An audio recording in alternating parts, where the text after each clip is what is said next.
Bonjour et bienvenue pour cette seconde partie sur la proportionnalité.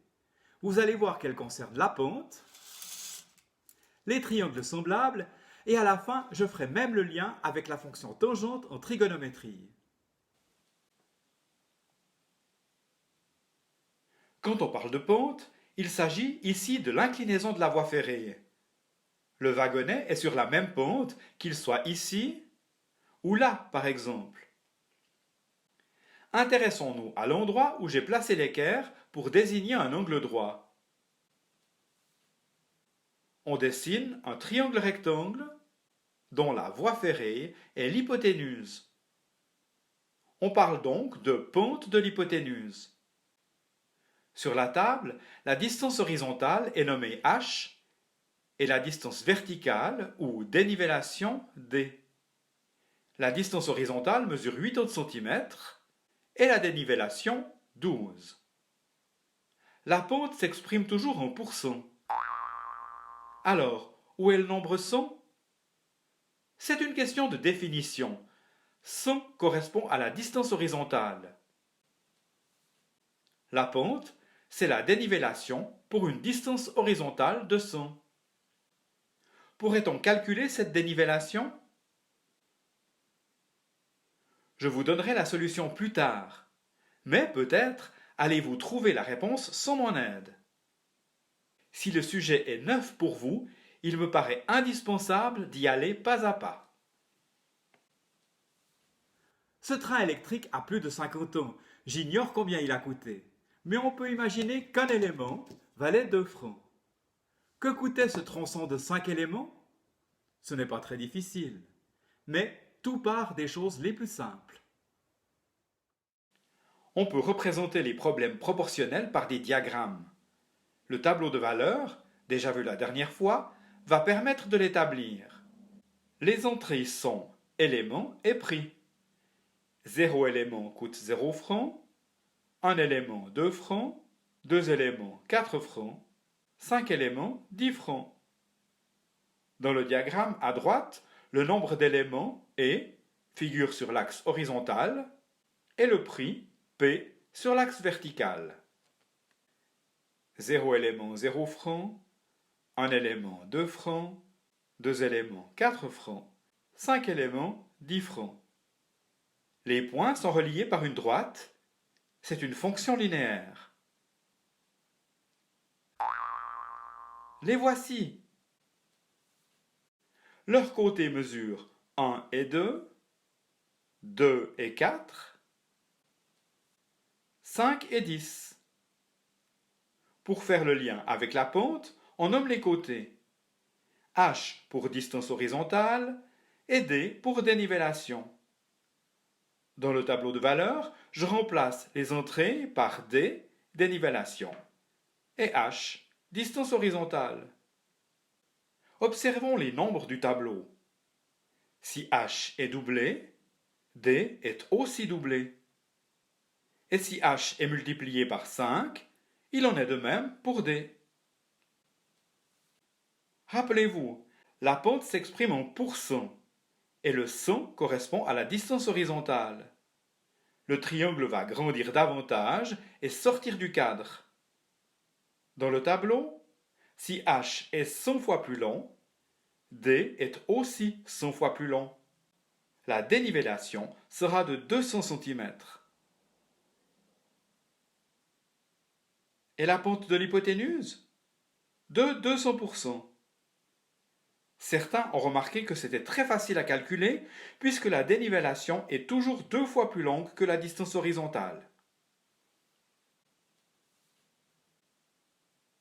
Ces triangles, petits ou grands, ont tous une pente de 200%. Ils sont semblables, c'est-à-dire que leurs angles ont les mêmes mesures. Si nous avons là une pente de 200%, à quoi correspond une pente de 100%?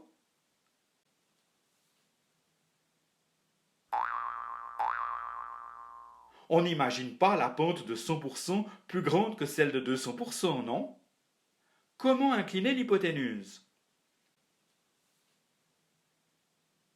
Une fois de plus, le tableau de valeurs va nous aider. 100% signifie que si la distance horizontale est de 100, la dénivellation égale aussi 100. Dessinons à droite une distance horizontale de 4. Quelle serait la dénivellation pour que la pente soit de 100%? 4, soit le même nombre. Et avec une distance horizontale de 9? 9, bien sûr. Les deux triangles rectangles ont une pente de 100%. Observez.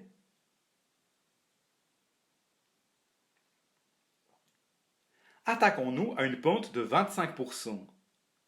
100 pour la distance horizontale et 25 pour la dénivellation. Dessinons à droite une distance horizontale de 4. Quelle sera la dénivellation? En observant les nombres du tableau de valeurs, on se rend compte que 25 est 4 fois plus petit que 100. La dénivellation est 4 fois plus petite que la distance horizontale.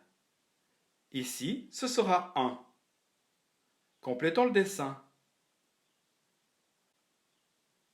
Maintenant, la distance horizontale est égale à 20. 20 divisé par 4 égale 5. À droite, dessinons une dénivellation de 5. Les deux triangles ont une pente de 25%.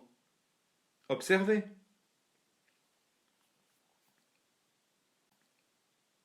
Revenons au tableau de valeurs. 100 et 25 sont divisés par 25. 1 et 4 sont multipliés par 5. On aurait aussi pu travailler dans ce sens dès le début. Vous voyez, avant de se lancer tête baissée dans les calculs, il vaut la peine de bien observer le tableau. Tout est en place pour résoudre le problème de la pente de la voie ferrée.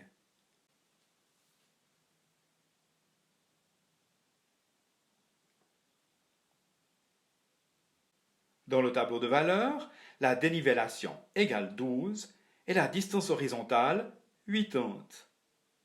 Si la distance horizontale est de 100, quelle sera la dénivellation? L'introduction du 1 va grandement faciliter les calculs.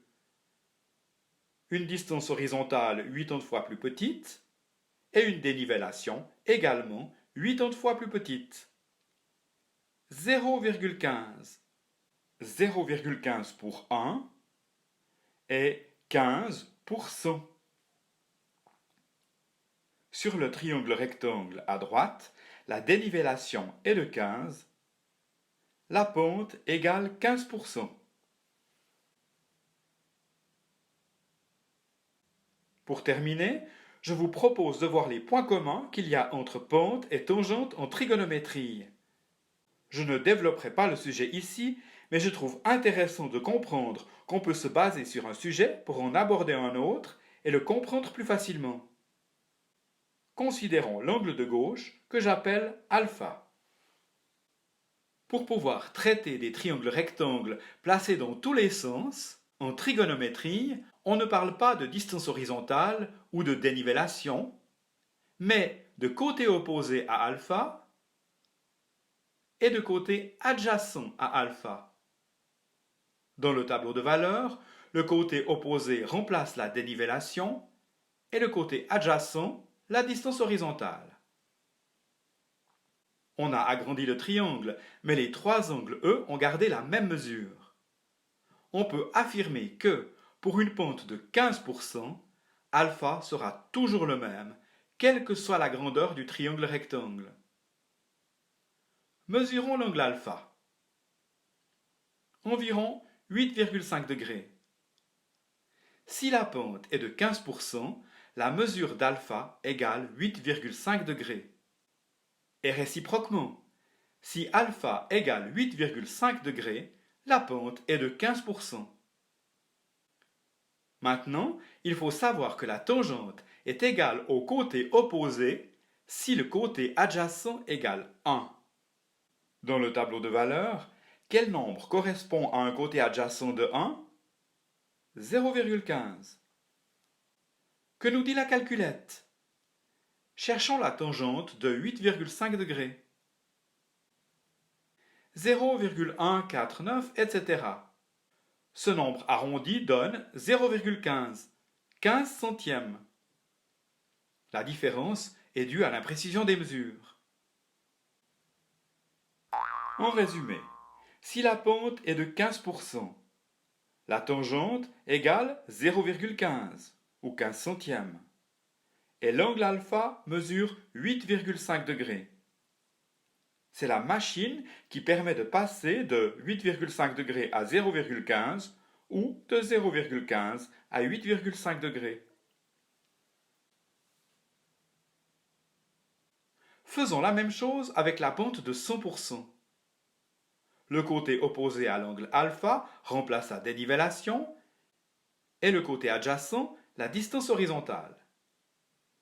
Alpha mesure 45 degrés et alpha prime 45 degrés lui aussi. Pour une pente de 100%, l'angle alpha mesure toujours 45 degrés. Quelle est la tangente? Revenons au tableau de valeurs. Côté opposé et côté adjacent. Quelle est la longueur du côté opposé si le côté adjacent égale 1? 1, naturellement. La tangente de 45 degrés égale 1. Cherchez la tangente de 45 degrés avec votre machine pour vérifier. Pour en savoir plus, voici les liens avec la tangente et le théorème de Thalès. On peut utiliser la même méthode de travail avec les fonctions sinus et cosinus. Mais dans ces deux cas, l'essentiel nombre 1 concerne l'hypoténuse. Au revoir et bonne relaxation.